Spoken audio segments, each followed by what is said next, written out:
Nick, we've talked about it on this show. So it's not only word on the street, but everyone who watches this show understands that you have a problem with these odds. And the problem is what? The problem is, one, they just include way too many players. I'm wondering who is putting money on, Kevin Porter Jr. at plus 100,000 to win the MVP next season. What sequence of events would have to transpire for Kevin Porter Jr. to take home MVP? I was trying to get some back end intel from the DraftKings guys. Like, can we see, is there a watch list for people who are betting anybody who's, lower than plus 25,000? I'm just very curious as to why so many players are included. And then where's the cutoff point? Why Kevin Porter? Why Cole Anthony? Why Dylan Brooks? Like, where do you say, all right, Clint Capella at plus 300,000?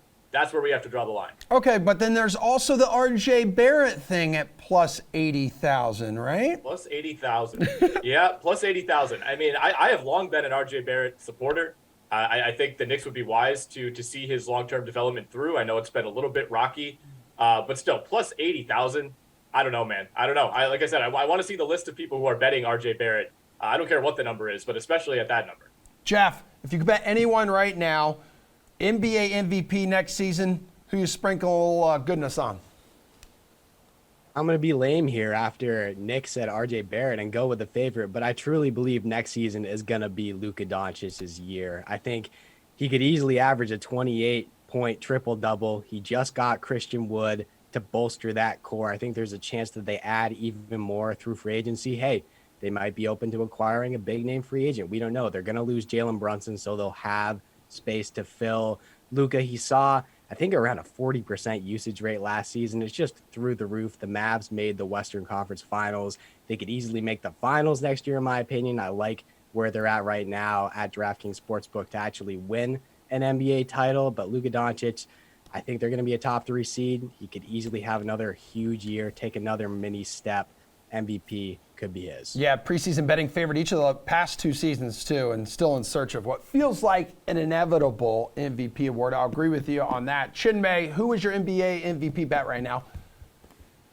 So I don't really like either of the favorites in Nice. Dončić and Embiid for one major reason. That's because they haven't been able to stay healthy, at least the past couple of seasons. Embiid, it's been a career thing. Dončić, the pandemic year, he played less than 60 games or around 60 games, I believe. And the past 2 years, he's been under 70 games. So it's going to be tough to bank on them to both play around that 70, 75 game mark. So I like Giannis at plus 750 and then Jokic at plus 1,000. I mean, this guy went back to back just now, and there's no sign of him slowing down. We know what Giannis Antetokounmpo can do.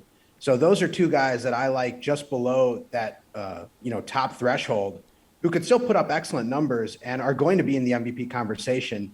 If you want someone a little bit of a long shot, not quite in that, plus 80,000 range, like RJ Barrett, then you have some guys in the, 8K, 9K range, like Kyrie Irving, Paul George, Donovan Mitchell. Those guys are going to put up numbers as well. It'll probably determine, more on team success, how they do in terms of MVP odds. And then there's the guy who, we always talk about, LeBron James, sitting there at plus 2,200. And if he stays healthy last year, he probably wins the scoring title. And the Lakers probably at least make the play-in game, if not advance into the playoffs and lose in the first round. So I think LeBron is another one, a sneaky bet at plus 2,200 that you can look at if you're not feeling Dončić or Embiid.